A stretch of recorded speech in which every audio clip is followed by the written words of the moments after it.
Hello guys. ये video जो हमारी तीसरी सीरीज़ है, इसमें आपके ज्योग्राफी के लगभग 10,000 क्वेश्चन की एमसीक्यू हमको सॉल्व करनी है। और ये आपके आगामी एग्जाम टीजीटी, पीजीटी और एलटी ग्रेड और यूपीपीसीएस और यूपीएससी असिस्टेंट प्रोफेसर, इन सभी एग्जामों के लिए बहुत इंपॉर्टेंट होंगे। उनको हम कंटिन्यू कर रहे हैं, एक्सप्लेन भी कर रहे हैं, और आपके जो एग्जाम पे आए हुए हैं उनको भी हम देख रहे हैं। तो इसी सीरीज़ में हम पहले क्वेश्चन पर आते हैं। पहला क्वेश्चन कहता है, सौर स्पेक्ट्रम को उस तरंगदैर्ध्य के आरोही क्रम में व्यवस्थित करिए। देखिए, हमें पता है जो सूर्य का प्रकाश आता है उससे बहुत सारी तरंगे आती हैं, मतलब कि आपकी गामा भी होती है, एक्स भी होती है, पराबैंगनी भी होती है, मतलब कई प्रकार से तो उसमें तरंगे देखने को मिलती हैं। तो उसी पास कहता है आरोही क्रम में व्यक्त करिए। ठीक है, आरोही क्रम में हमको व्यक्त करना है, इसका मतलब जो हमें क्रम पता होना चाहिए। तो देखिए, सबसे पहले उसमें तरंगे कौन सी होती हैं? सबसे पहले होती है इसमें गामा, फिर आपकी एक्स, फिर आपकी होती है पराबैंगनी। ठीक, फिर आपका दृश्य प्रकाश होता है, गामा एक्स परादृश्य। फिर आपका इंफ्रारेड होता है, फिर आपका लघु होता है, और फिर आपका दीर्घ तरंग यानी रेडियो तरंग होता है। देखिए, सबसे पहले आता है आपका गामा। गामा इसमें दिया नहीं, क्या एक्स दिया गया है, तो एक्स आएगा पहले, यानी सी नंबर पहले आएगा। अब सी में आप देख पा रहे हो कि सी ऑप्शन में ही सी दिया गया है। सी के बाद फिर क्या आता है? ए पराबैंगनी। तो देखिए, सी गामा के बाद एक्स, एक्स के बाद पराबैंगनी आया। पराबैंगनी के बाद फिर आपका आता है सूक्ष्म तरंग या लघु तरंग आता है। ठीक, उसके बाद फिर आपका टेलीविजन तरंग यानी दीर्घ तरंग आता है, यानी सी ऑप्शन क्या होगा? बिल्कुल सही होगा। अगला क्वेश्चन कहता है, अपने सौरमंडल यानी कथन और करण दिया गया है, यहाँ से आपको बताना है कि कथन करण में कौन सा सही है। ठीक है, तो कहता है क्वेश्चन, अभिकथन कहता है अपने सौरमंडल के प्रत्येक ग्रह का एक वायुमंडल है। तो हाँ, सीधी सी बात है कि अपने जितने भी सौरमंडल हैं सबका अपना अपना एक वायुमंडल है, भले छोटा हो बड़ा हो या उसकी डेंसिटी कम हो या अधिक हो। वायुमंडल जलवायु के प्रत्येक तत्व का आधार है। देखिए, जो वायुमंडल है जलवायु के प्रत्येक तत्व का आधार है, मतलब वहाँ पर जैसा जलवायु, वहाँ पर वायुमंडल जैसा होगा, वहाँ पर उसी प्रकार क्लाइमेट पाई जाएगी। ठीक है, लेकिन क्लाइमेट पाई जाएगी, लेकिन जो वायुमंडल है वो उसका आधार नहीं है। क्या कहता है? अपने सौरमंडल के प्रत्येक ग्रह का एक वायुमंडल है। हाँ, सीधी सी बात है, वायुमंडल जलवायु के प्रत्येक तत्व का आधार है।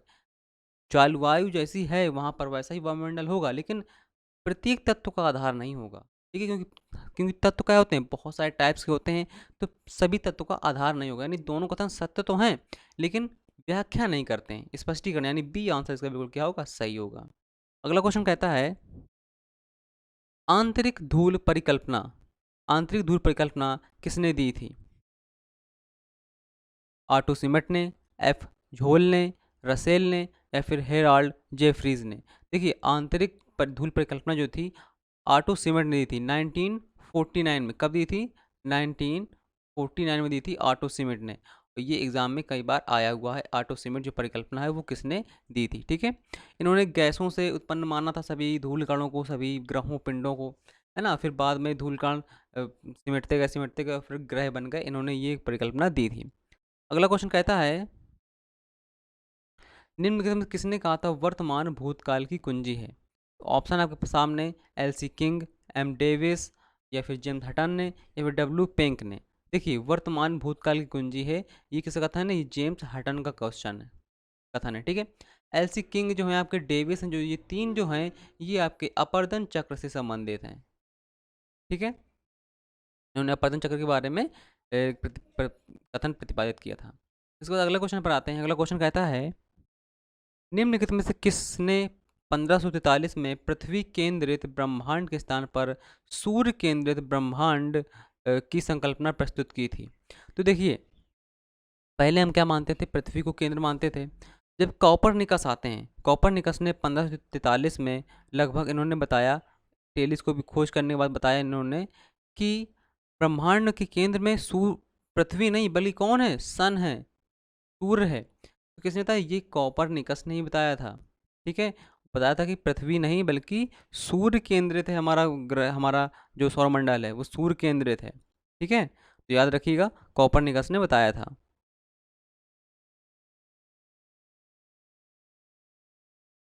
अगले क्वेश्चन पर आते हैं। अगला क्वेश्चन कहता है, भूतकाल की कुंजी वर्तमान है, यानी वही कथन आ गया आपका, कथन जेम्स हटन का है ही कथन। तो कहता है, ये जो कथन है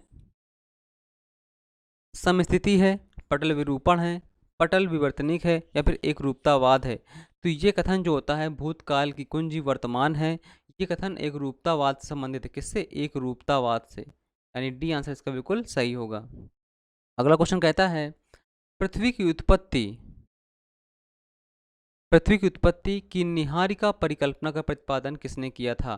पृथ्वी की उत्पत्ति की निहारिका परिकल्पना का प्रतिपादन किसने किया था? तो किसने किया था? लाप्लास ने। ठीक है, निहारिका से माना था इन्होंने पृथ्वी की उत्पत्ति को। ठीक है, अगला क्वेश्चन कहता है हैली, गेल तथा विल्सन क्या हैं? तो ये क्या हैं? ये सब हमारे क्षुद्र ग्रह हैं। ठीक है, ये बड़े बड़े क्षुद्र ग्रह हैं जिन्हें हम पुच्छल तारे के नाम से भी जानते हैं। तो ये आकाशीय पिंड हैं जो हिम के गैस के बने हुए होते हैं। ये सब क्या है आपके? ये आपके क्षुद्र ग्रह हैं। हेली, गैस, विल्सन, ये क्या है? क्षुद्र ग्रह हैं। अगला क्वेश्चन कहता है ग्रहाणु सिद्धांत किस सिद्धांत से किसने प्रस्तुत किया था? मतलब ग्रहाणु सिद्धांत जो था वो किसने प्रस्तुत किया था? देखिए, ग्रहाणु सिद्धांत चैम्बरलिन और फॉरेस्ट मोल्टन का था। चैम्बरलिन और मोल्टन ने दोनों ने मिल के ग्रहाणु सिद्धांत दिया था। और उन्होंने कब दिया था? ये चैम्बरलिन ने 1905 के आसपास ये सिद्धांत प्रस्तुत किया था। कब किया था? 1905 के आसपास। ठीक है, अगला क्वेश्चन कहता है नेबुलाकार परिकल्पना के किस प्रतिमान से सूर्य और ग्रहों के बीच कोणीय वेग वितरण की मुख्य समस्या है?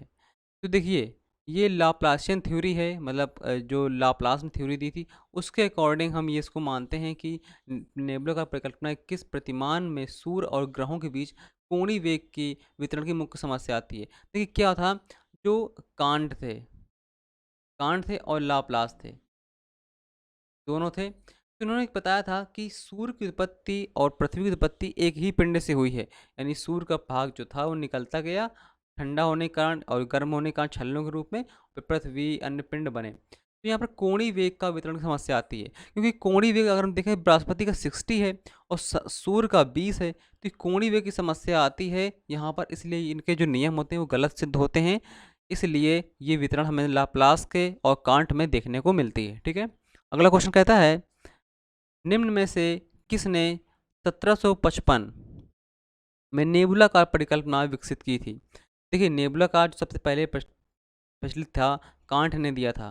ठीक है, लगभग 1755 में इन्होंने नेबुलाकार परिकल्पना का प्रतिपादन किया था और बताया था कि जो पृथ्वी की उत्पत्ति हुई है और नेबुला से हुई है। और इन्होंने जो सिद्धांत दिया था उसको कहा जाता है वायव राशि परिकल्पना। क्या कहा जाता है? वायव राशि परिकल्पना कहा जाता है इनको। ठीक है, वायव राशि परिकल्पना इन्होंने दी थी। इन्होंने ये कहा था कि जब पृथ्वी की उत्पत्ति होती है तो केंद्र पसारी बल के द्वारा निहारिका से अलग होते हैं, है ना। अलग होने के कारण छल्ले अलग अलग दूर जाते हैं और फिर वो ठंडे होने के कारण ठोस पिंड बन जाते हैं, जिसके के कारण ग्रहों का निर्माण हो जाता है और जो भाग अवशिष्ट बचा रह जाता है वो कहलाता है हमारा सूर्य। तो इन्होंने ये परिकल्पना दी थी छल्लेदार वाला, यानी एक पिंड से छल्ले अलग होते हैं और फिर वो ग्रह बन जाते हैं। अगला क्वेश्चन कहता है पृथ्वी की उत्पत्ति के संबंध में अंतर आंतरिक धूल की परिकल्पना किसने की थी? तो बताया था अभी हमने, तो किसने की थी? आटो शिमर ने की थी। अभी हमने देखा था कि आटो शिमर इसके जन्मदाता माने जाते हैं, जिसमें धूल से संबंधित परिकल्पना है। ठीक है, जबकि पृथ्वी से उत्पन्न अगर हम देखें कोई पहली जो परिकल्पना दी गई थी तो कास्ते द बफन ने दी थी। ठीक है, पहली परिकल्पना दी थी, फ्रांसीसी थे।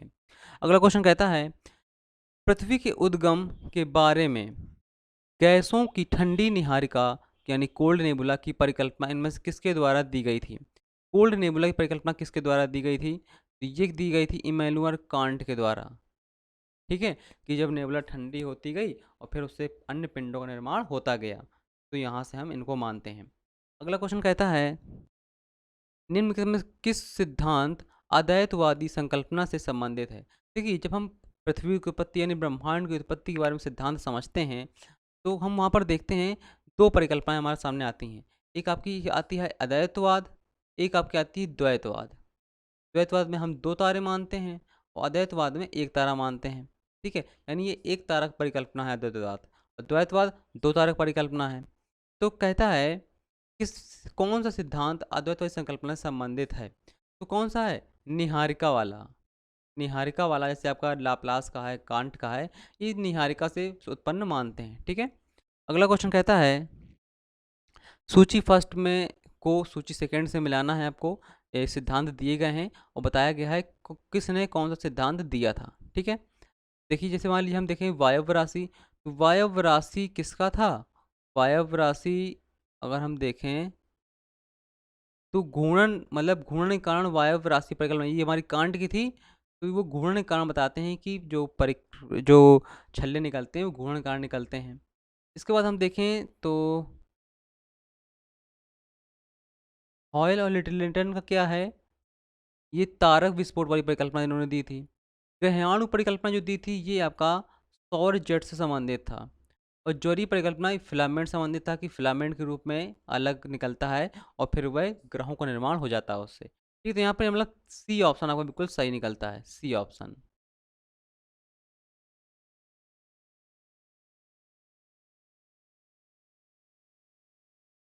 अगला क्वेश्चन कहता है अम्ल अग्नेय शैलों में प्रतिशत जो होता है अधिक किसका होता है? यानी जो अग्नि चट्टानें होती हैं जो ज्वालामुखी से बनती हैं, तो कहता है इनमें से किसकी मात्रा अधिक देखने को मिलती है? तो देखिए इनमें जो अधिक देखने को मिलती है किसकी, सिलिका की मात्रा अधिक देखने को मिलती है, क्योंकि जितना सिलिका होगा उतना ही अम्लीय होगा, और जितना अम्लीय होगा उतना ही आपका विस्फोटक होगा। कैसा होगा? विस्फोटक होगा। अगला क्वेश्चन कहता है निम्नलिखित में से कौन सा युग्म सुमेलित नहीं है? कांट की गैसीय परिसंघ सिद्धांत, जेम्स जीन्स का ग्रहाणु परिकल्पना, रसेल का दैतारिक परिकल्पना, लाप्लास की निहारिका परिकल्पना। तो देखिए जेम्स जीन्स और जेफरी ने क्या दिया था, इन्होंने दिया था ज्वरीय परिकल्पना दी थी इन्होंने, तो ये नहीं होगा। क्या होगा? ज्वरीय परिकल्पना, ज्वरीय परिकल्पना दी थी, है ना। तो बी ऑप्शन इसका क्या होगा? गलत होगा। कांट ने गैसियस फॉग गैसियस दिया था, और रसेल का द्वैतारिक परिकल्पना थी, और लाप्लास की निहारिका परिकल्पना थी। अगला क्वेश्चन कहता है पृथ्वी की उत्पत्ति, पृथ्वी की उत्पत्ति संबंध में वायव्य राशि परिकल्पना का प्रतिपादन किसने किया था? ये हम पहली जब सिद्धांत पढ़ते हैं कांट का, तो वहाँ पर हमें देखने को मिलता है। कांट के बाद फिर आपके लाप्लास आते हैं, जो मतलब इसका तो आंसर कांट होगा। ठीक है। कांट ने कब दिया था? कांट ने दिया था 1755 के आसपास दिया था। कब दिया था? 1755 के आसपास दिया था। जब कांट परिकल्पना दे देते हैं इसके बाद फिर आपके आते हैं लाप्लास। जो लाप्लास देते हैं वो 1796 में देते हैं। कब देते हैं? 1796 में। ये सब आपके अद्वैतवाद वाले हैं, अद्वैतवाद वाले। ठीक है।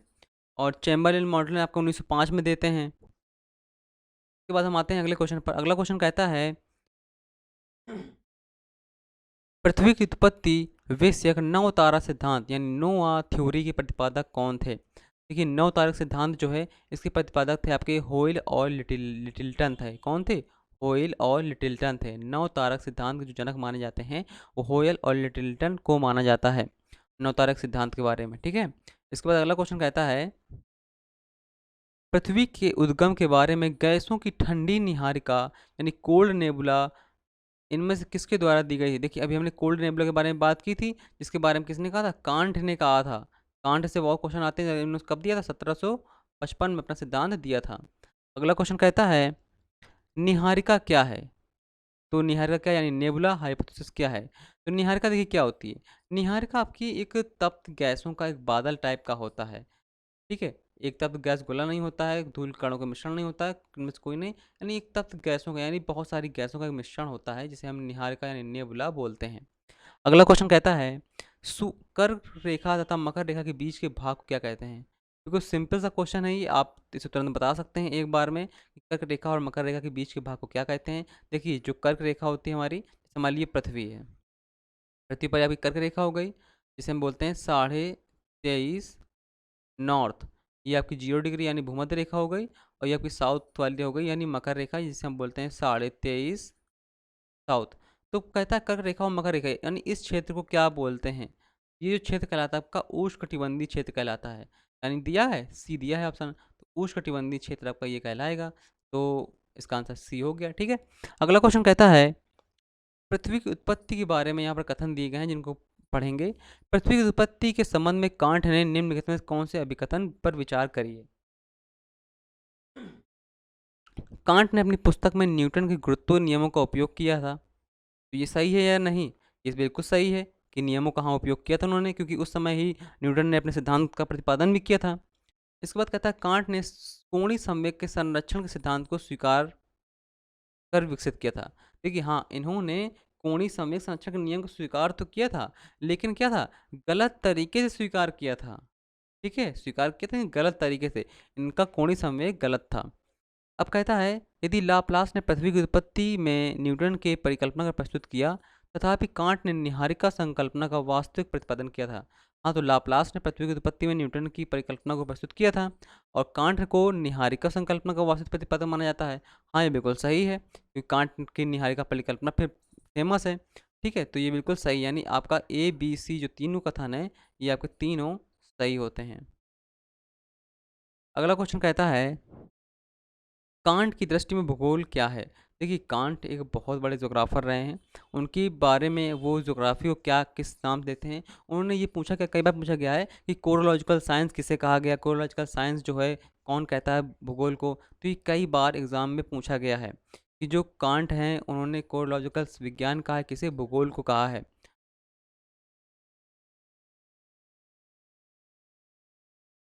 ठीक है, क्योंकि उन्होंने भूगोल को बहुत सारे क्षेत्रों में बांटा था।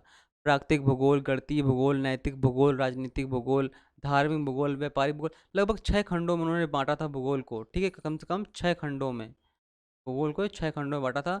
और कोरोलॉजिकल जो साइंस है ये कांट ने ज्योग्राफी को कहा है। अगला क्वेश्चन कहता है मौसम और उसकी बनावट में परिवर्तन इस कारण होता है। देखिए मौसम और उसकी बनावट में परिवर्तन जो होता है, पृथ्वी के, देखिए पृथ्वी एक चक्कर लगाती है, पृथ्वी एक बार अपने अक्ष पर घूमती है। ठीक है, जिसके कारण दिन और रात होता है। क्या होता है, दिन और रात होता है। अब पृथ्वी जो सूर्य के चक्कर लगाती है चारों तरफ, इसके कारण आपका मौसम में परिवर्तन होता है। ठंडी गर्मी बरसाती जो होती है, तो पृथ्वी के परिक्रमण के कारण हमें इसकी प्रक्रिया देखने को मिलती है। पृथ्वी घूर्णन के कारण क्या होता है, दिन रात की प्रक्रिया होती है। गुरुत्वाकर्षण के कारण पृथ्वी पर जो वातावरण है वो विद्यमान रहता है। पृथ्वी अक्ष के अधिक समतल की ओर झुका होना, झुके होने के कारण दिन रात बड़े छोटे होते हैं। ठीक है, अगला क्वेश्चन कहता है समोच्च रेखाएं हैं। समोच्च रेखाएं क्या होती हैं? देखिए समोच्च रेखाएं क्या होती हैं, समुद्र स्तर से ऊपर समान ऊंचाई वाले स्थानों के द्वारा खींची गई रेखाएं जो होती हैं वो समोच्च रेखाएं होती हैं। यानी देखिए समुद्र स्तर से जो ऊपर होती है, मतलब आपका ये ओशन है, इसके ऊपर जो हम रेखाएं खींचते हैं समान ऊंचाई वाले स्थानों की खींची गई जो रेखाएं होती हैं उन्हें हम बोलते हैं समोच्च रेखाएं। ठीक है, अगला क्वेश्चन कहता है पृथ्वी अपने कक्ष से सूर्य के निकटतम दूरी को क्या कहते हैं? देखिए जब पृथ्वी सूर्य के सबसे निकट होती है उसे क्या बोलते हैं? उसे क्या बोलते हैं, हम पहले को भी बता चुके हैं, उसे बोलते हैं उपसौर यानी पेरीफेलन बोलते हैं। एपीहेलन क्या बोलते हैं, जब पृथ्वी सबसे दूर होती है। और एपोजी क्या बोलते हैं, यानी अपभू, जब चंद्रमा पृथ्वी सबसे दूर होता है। और उपभू जब चंद्रमा पृथ्वी सबसे नज़दीक होता है। तो जो उपसौर की स्थिति आती है ये आती है आपकी 3 जनवरी को। ठीक है, और अपसौर की आती है आपकी 4 जुलाई को आती है। ठीक है, तो बी आंसर इसका बिल्कुल सही है। अगले क्वेश्चन पर आते हैं। अगला क्वेश्चन कहता है कांट ने पृथ्वी की उत्पत्ति से संबंधित कौन सी परिकल्पना का प्रतिपादन किया था? देखो सिंपल सा क्वेश्चन है, इन्होंने क्या कौन सी परिकल्पना दी थी 1755 में? वायव्य राशि परिकल्पना दी थी। अगला क्वेश्चन कहता है जब सूर्य चंद्रमा पृथ्वी तीनों सीधे रेखा में होते हैं उस स्थिति को क्या कहते हैं? तो उस स्थिति को हम क्या कहते हैं, युति व्युति कहते हैं या फिर सिजकी बोलते हैं। अगर ये दोनों एक साथ लिखे होते तो वो कहते, या फिर सिजकी। ठीक है, तो हम क्या बोलते हैं, सिजकी बोलते हैं। और ये स्थितियाँ कब होती हैं, देखिए युति जो होता है आपका, ये सूर्य ग्रहण की स्थिति है, व्युति चंद्र ग्रहण की स्थिति है। यानी आपका ये सूर्य हो गया, ये पृथ्वी हो गई, या चंद्रमा इधर होगा या फिर इधर होगा। ठीक है, ये स्थिति जो कहलाती है ये आपकी कहलाती है सिजकी कहलाती है। ठीक, अगला क्वेश्चन कहता है विषुवत रेखा पर दिन सदैव 12 घंटे का होता है। बिल्कुल सही, क्योंकि विषुवत रेखा जो होती है ये हमारी पृथ्वी होती है और ये हमारी विषुवत रेखा है, ये कर्क रेखा है और ये मकर रेखा है। सूर्य यहाँ तक जाता है या फिर यहाँ तक जाता है, लगभग इधर पर जो प्रकाश है ये लगभग 12 महीना प्राप्त करता रहता है। यानी विषुवत रेखा पर दिन सदैव 12 घंटे का होता है। बिल्कुल सही है। विषुवत रेखा पर सूर्य किरणें का आपात कोण समान होता है। देखिए जो भूमध्य रेखा है वहाँ पर सूर्य किरणें हमेशा पड़ती रहती हैं, यानी आपात कोण समान होता है, क्योंकि 12 वर्ष 12 महीना उसे जो धूप है वो मिलती रहती है, यानी बिल्कुल क्या है, इसकी बिल्कुल सही व्याख्या भी करता है, इसीलिए वहाँ पर दिन जो होता है 12 घंटे का होता है। अगला क्वेश्चन कहता है, पृथ्वी की परिधि के एक छठांश में फैली हुई सबसे लंबी भ्रंश घाटी कौन सी है? तो देखिए, विश्व की सबसे लंबी जो भ्रंश घाटी है वो है आपकी कौन सी? पूर्वी अफ्रीका की भ्रंश घाटी, जिसे हम जॉर्डन वैली भी बोलते हैं। और ये आपकी न्यासा मलावी झील, अगर हम बात करें, ये अफ्रीका है। अफ्रीका में यहाँ पर न्यासा मलावी झील है, जहाँ से फैली हुई ये जॉर्डन यानी मृत सागर डेड सी तक जाती है, डेड सी तक जाती है। तो कौन सी है? ये आपकी पूर्वी अफ्रीका की भ्रंश घाटी है, जो विश्व की सबसे लंबी घाटी यानी भ्रंश घाटी मानी जाती है। अगला क्वेश्चन कहता है, निम्न में से कौन सा कारक निम्न में से कौन सा कारक युग्म पृथ्वी के महासागरीय तल पर प्रत्यक्ष ज्वरों में 52 मिनट के विलंब हेतु उत्तरदायी होता है? देखिए, अगर हम बात करें तो जो विलंब होता है ज्वार भाटे में, वो क्यों होता है? वो आपका होता है पृथ्वी की घूर्णन के कारण, ठीक है, और आपका पृथ्वी के परिक्रमण के कारण, या चंद्रमा के परिक्रमण के कारण, क्योंकि चंद्रमा थोड़ा लेट हो जाता है, इसलिए 52 मिनट लेट हो जाता है। पृथ्वी का परिक्रमण नहीं होगा, ठीक है, चंद्रमा का घूर्णन नहीं होगा। चंद्रमा के परिक्रमण और पृथ्वी के घूर्णन के कारण, ये बहुत इंपॉर्टेंट क्वेश्चन है, मोर कन्फ्यूजन वाला है ये, ठीक है। तो 1 और 4 बिल्कुल सही है। अगला क्वेश्चन कहता है, शरद आयांत यानी 22 दिसंबर को होता है शरद आयांत के समय सूर्य किरणें के आयतन से कर्क रेखा पर निम्न में से किस कोण का निर्माण होता है? तो देखिए, मतलब कहने का तात्पर्य इसका ये है कि 22 दिसंबर को कहता है सूर्य कहाँ पर चमक रहा होगा? ये आपका मकर रेखा पर चमक रहा होगा, यानी मकर रेखा पर, ठीक है। मकर रेखा के आसपास होगा। इक- अब देखिए, 21 मार्च और 23 सितंबर ये ऐसी डेटें हैं जहाँ पर भूमध्य रेखा पर सूर्य चमकता है। 21 जून और 22 दिसंबर को, 21 जून को चमकता है कर्क रेखा पर और 22 दिसंबर को मकर रेखा पर, ठीक है। तो सूर्य किरणें कहाँ पर मकर रेखा पर पड़ रही होंगी? के समय सूर्य किरणें का आयतन के कर्क रेखा पर जो कोण बनता है वो बनता है आपका 43 डिग्री का, 43 डिग्री का बनता है, ठीक है, 43 डिग्री का। ये आपको रटना पड़ेगा कि 43 डिग्री का कोण बनता है, ठीक है। अगला क्वेश्चन कहता है, सूर्य या चंद्रमा सूर्य या चंद्रमा सूर्य चंद्रमा के चतुर्दिक प्रभामंडल का निर्माण होता है। देखिए, ये आपका हिमकणों के प्रकाश के प्रत्यावर्तन के कारण होता है। हिमकण जो विद्यमान होते हैं, क्योंकि बादलों में हिमकण विद्यमान होते हैं, है ना, उन्हीं के कारण जो प्रभामंडल का निर्माण होता है, और सूर्य और चंद्रमा दोनों में ये प्रभामंडल हमको देखने को मिलता है, ठीक है। तो पहला ऑप्शन बिल्कुल सही है। अगला क्वेश्चन कहता है, वर्नल इक्विनॉक्स कब होता है? 22 दिसंबर, 21 जून, 23 सितंबर, 21 मार्च। तो 21 मार्च के दिन हम इसे बोलते हैं वर्नल इक्विनॉक्स, है ना। हमने बताया था ना, 21 मार्च और 23 सितंबर, ये दोनों के दिन पृथ्वी के भूमध्य रेखा पर सूर्य चमकता है ना। तो जो आपका ये ग्रीष्म वाला है, इसे हम वर्नल इक्विनॉक्स भी बोलते हैं। इक्विनॉक्स 1 साल में 2 बार होता है, यानी जिस समय पृथ्वी पर, संपूर्ण पृथ्वी पर दिन और रात बराबर होते हैं, उसे हम बोलते हैं इक्विनॉक्स बोलते हैं, ठीक है। याद रखिएगा, 2 होते हैं इक्विनॉक्स। अगला क्वेश्चन कहता है, अपसौर की स्थिति होती है, अभी हम चर्चा की थी उपसौर और अपसौर की। तो उपसौर में क्या था? पृथ्वी सबसे नज़दीक थी, अपसौर में दूर थी। तो ये जो थी 3 जनवरी को होती थी, तो अपसौर की स्थिति कब होगी? 4 जुलाई को होती। ये ऑप्शन बिल्कुल सही हो गया। अगला क्वेश्चन कहता है, वायु प्रवाह सीधी रेखा में नहीं होता है। देखिए, जो पवन होती है वो उच्च दाब से निम्न वायु दाब की तरफ बहती है, ठीक है। तो वायु कहता है, वायु प्रवाह सीधी रेखा में नहीं होता है, बिल्कुल सही है, क्योंकि वायु का प्रवाह कैसा होता है? लंबवत होता है। पवन का प्रवाह सीधी रेखा में होता है, ठीक है। ये बात बिल्कुल सही है। ऐसे बहती है पवन, ऐसे बहती है आपकी पवन बहती है, और ऐसे बहती है आपकी वायुधारा, ठीक है। पृथ्वी के अपने अक्ष पर घूर्णन के कारण वायु का विक्षेपण होता है। तो बिल्कुल सही बात है, जब पृथ्वी अपने अक्ष पर घूमती है तो वायु का विक्षेपण होता है और पवनें चलने लगती हैं, तो बिल्कुल सही है। लेकिन क्या है, विश्लेषण नहीं कर रहा है बस, है ना? बिल्कुल सही है। चलिए अगले क्वेश्चन पर आते हैं। जलवायु परिवर्तन के निम्न सिद्धांतों में कौन सा एक सूर्य के क्रोड के फैलाव एवं संकुचन से संबंधित है?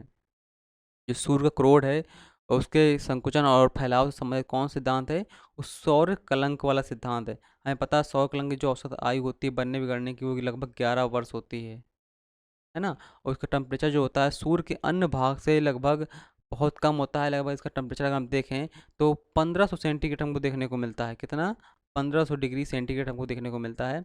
और ये सूर्य का सबसे ठंडा क्षेत्र होता है, और ये जब इस पर तूफान आते हैं तो पृथ्वी तक को इफेक्ट करते हैं। ठीक है, पृथ्वी पर रेडियो है, टेलीविज़न है, ऐसी चीज़ों को बहुत इफेक्ट करते हैं। अगला क्वेश्चन कहता है, महीने में कितनी बार पृथ्वी सूर्य चंद्रमा यानी सीधी रेखा पर होते हैं? 1, 2, 3 या फिर 4? तो ऐसी स्थिति जो होती है एक एक महीने में लगभग 2 बार बनती है। ठीक है, 2 बार बनती है।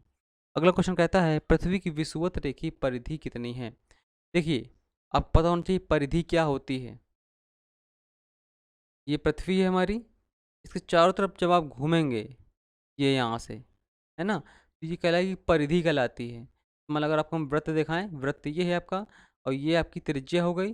परिधि यहाँ से पूरी ये होती है परिधि, ये पूरी परिधि होती है। ठीक है, परिधि ये होती है पूरी, और ये होती है त्रिज्या। जो पृथ्वी की परिधि है वो लगभग 40,076 किलोमीटर है, पृथ्वी की परिधि। ठीक है, अगला क्वेश्चन कहता है, जब सूर्य मकर रेखा के उदग्र चमकता है तो, यानी जो सूर्य है हमारा, सूर्य चमक रहा है मकर रेखा के ऊपर, तो कहता है ऑप्शन, समस्त विश्व में दिन और रात बराबर होते हैं, दक्षिणी गोलार्ध में रातें दिन की अपेक्षा लंबी होती हैं, अंटार्कटिका क्षेत्र में 24 घंटे के बराबर होता है, अंटार्कटिका क्षेत्र में दिन और रात 12 घंटे की अवधि के होते हैं। देखिए, अंटार्कटिका क्षेत्र में रातें 24 घंटे के बराबर होंगी। कितने? अंटार्कटिका क्षेत्र में रातें जो हैं 24 घंटे के बराबर होंगी। अब देखिए, मकर रेखा के उदग्र चमकता है। उदग्र का मतलब जैसे मान लीजिए आपका ये है पृथ्वी है, ये आपकी भूमध्य रेखा, ये आपकी कर्क रेखा, और ये आपका मकर रेखा है। अब जब सूर्य मकर रेखा के उदग्र माने विपरीत में यहाँ पर चमकतेगा, यानी मकर यानी कि कर्क रेखा पर चमक रहा होगा, तो जब यहाँ पर चमक रहा होगा तो सीधी बात है कि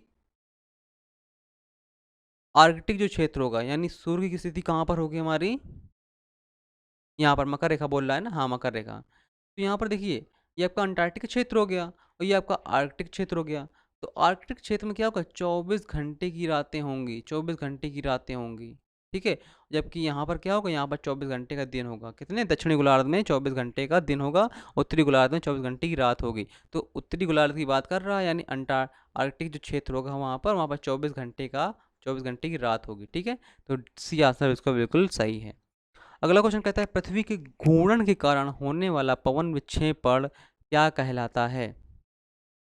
तो क्या कहलाता है? ये कहलाता है आपका भू विक्षेपी पवनें कहलाता है। पृथ्वी घूर्णन के कारण जो पवनें चलती हैं आपकी जेट पवनें, यानी जिन्हें हम भू विक्षेपी पवनें बोलते हैं, वो कहलाती हैं आपकी भू विक्षेपी पवनें कहलाती हैं। अगला क्वेश्चन कहता है, वर्षा वाले दिन में दोपहर के बाद इंद्रधनुष किस दिशा में देखा जाता है? तो देखिए, जो इंद्रधनुष है, अगर मान लीजिए, जैसे मान लीजिए ये कोई स्थान है, अब अगर ये आपका ईस्ट है, ये आपका वेस्ट है, सूर्य ईस्ट से निकला, वेस्ट में गया, यहाँ पर सूर्य की स्थिति है। अब क्या हो रहा है? वर्षा हो रही है, तो हमें इंद्रधनुष कहाँ दिखाई देगा? इंद्रधनुष यहाँ पर दिखाई देगा। ठीक है, पूर्व में दिखाई देगा।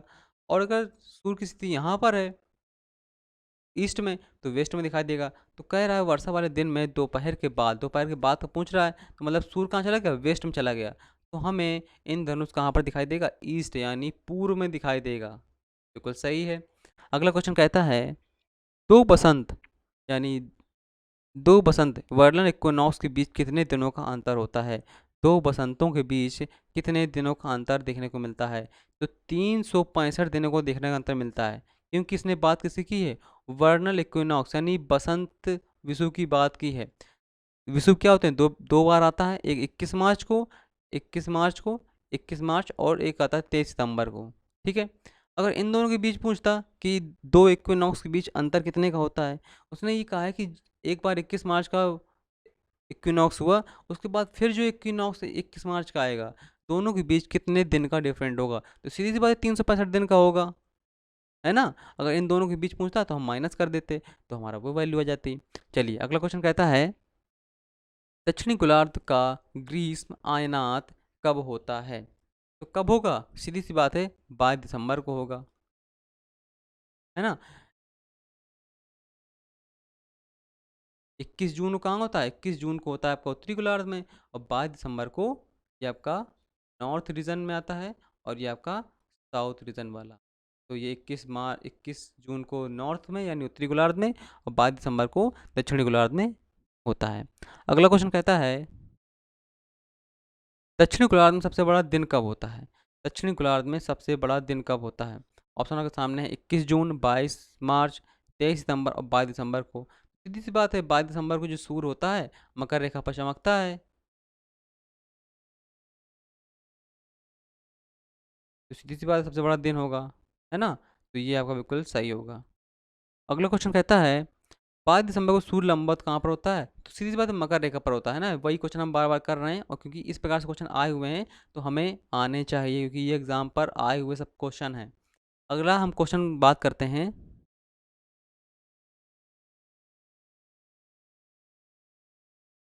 कहता है चंद्र ग्रहण कब होता है, यानी यहाँ पर किसकी बात कर रहा है, व्युति की बात कर रहा है। चंद्र ग्रहण को हम व्युति भी बोलते हैं। तो व्युति में क्या होता है, सूर्य, पृथ्वी और चंद्रमा, ये स्थिति होती है। तो ये स्थिति आपको कहीं देखने को मिल रही है, ये स्थिति मिल रही है आपको, पृथ्वी आ जाती है सूर्य और चंद्रमा के बीच में। ये हमारी अर्थ है, ये हमारा सन है, ये हमारा मून है, पृथ्वी बीच में आ गई, यानी बी आंसर बिल्कुल सही हो गया, ठीक है। सूर्य ग्रहण पूछता तो चंद्रमा बीच में आ जाता है, ठीक है। चलिए अगला क्वेश्चन कहता है सूर्य से पृथ्वी तक प्रकाश आने में कितना समय लगता है, 2 मिनट, 4 मिनट, 6 मिनट या फिर 8 मिनट का। तो कितना समय लगता है, बिल्कुल सिंपल सा क्वेश्चन है, 8 मिनट लगता है, लगभग 500 सेकेंड के आसपास टाइमिंग लगती है, यानी 8 मिनट इसका आंसर बिल्कुल सही होगा, वही 500 सेकेंड। अगला क्वेश्चन कहता है सूर्य ग्रहण कब लगता है, तो सूर्य ग्रहण हमें पता है ये हमारी स्थिति है सूर्य की, ये सन हो गया, ये हमारा मून हो गया, और उसके बाद फिर आपकी अर्थ आती है। तो ये स्थिति कैसी है, ये स्थिति है आपकी युति की स्थिति है, ठीक है। इसे हम क्या बोलते हैं, इसे हम अमावस्या भी बोलते हैं, ठीक है। इसे हम क्या बोलते हैं, अमावस्या भी बोलते हैं। क्या आंसर इसका बिल्कुल सही होगा, ए आंसर इसका बिल्कुल सही होगा।